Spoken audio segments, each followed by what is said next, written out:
Something happened wonderful to Arlene yesterday. And then because of it, and I visited down there last night, I went back to observe something very wonderful today. And I want her to tell a little bit about what happened to what's the male called? The cob and the pin. Yeah. Something called ziglets came along. Cygnets. Cygnets. Oh my. Is that right? Cygnets. Okay. Cygnets. I asked her today, where'd they get all those names anyway? Well, perhaps I should start maybe about 2 years ago. Otis and I bought a pair of swans. And last year we thought they would lay and we'd have some little cygnets running around on the pond, and we didn't. So this year, 28th day of March, I saw a nest with 3 eggs in it, great big eggs. And we watched, and finally there were 7, and the mama sat on the nest, and we didn't know how long she would have to set for the incubation period, so we were about to give up. She had been setting for 6 weeks, and Monday morning she had 7 little cygnets. And I was so excited. I just watched them, and I thought, oh, dear Lord, don't let anything happen to them, because they were so beautiful. You would think they would be white, but I think they're a taupe color, T-A-U-P-E. They're between a gray and a pink right now. But you can imagine I didn't get anything done much Monday, Tuesday, and today. But I watched her.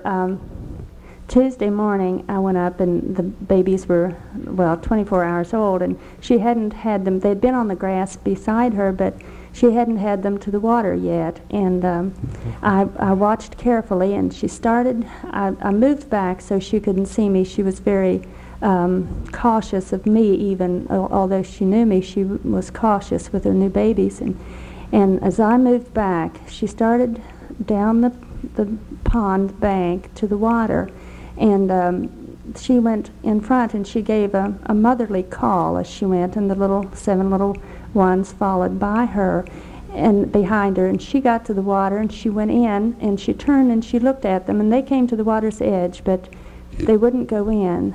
And I thought, well, how careful she is, how motherly she is. She wasn't forcing them, but she turned back and she watched them at the edge of the bank, and she would give the sweet little whistle call and begging them to come on into the water, but they wouldn't come in.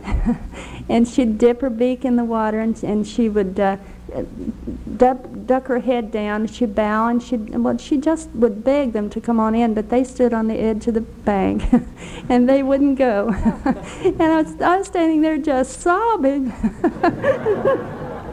Tears were just streaming, and I thought only God could have the mama to know just how to be with those little ones. And they were so cautious. To me, they were looking out at this ocean and afraid to go in.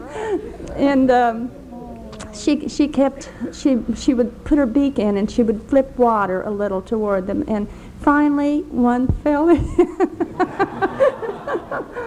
And it went real close to her, and then they all just started tumbling in.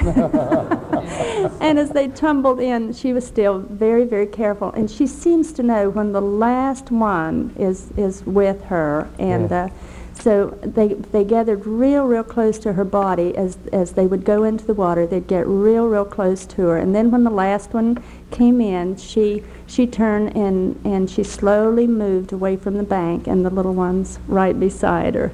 And it was beautiful to behold. Only God could have created such. Didn't you watch them come in at night also? Didn't you take your time, about 10 minutes? Yes.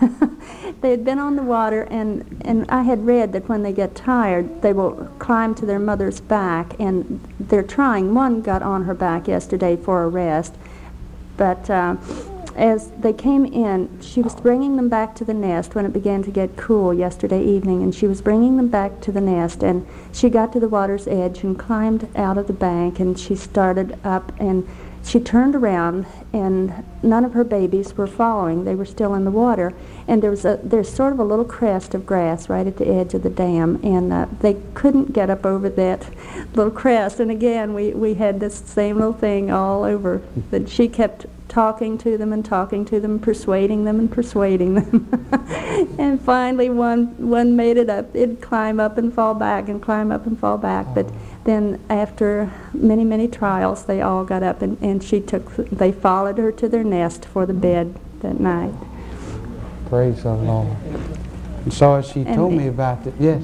Anytime anyone wants to come see them, they're surely welcome to come down. Don't you think it'd be better if I just stick to calling them little ones? Uh-huh. Didn't know that you said pen until I read it in the encyclopedia rather than hen.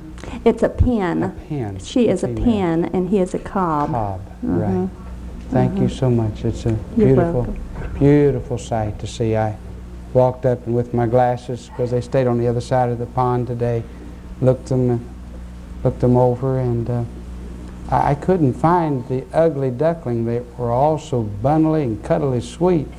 I couldn't quite find the ugly duckling there, but you know, someone could have viewed them, as the little ones, as being ugly. They certainly weren't pretty like Mother and Dad, weren't beautiful, but they just didn't seem to be ugly as such. However, people see things differently, and perhaps we'll talk a little further about that tonight.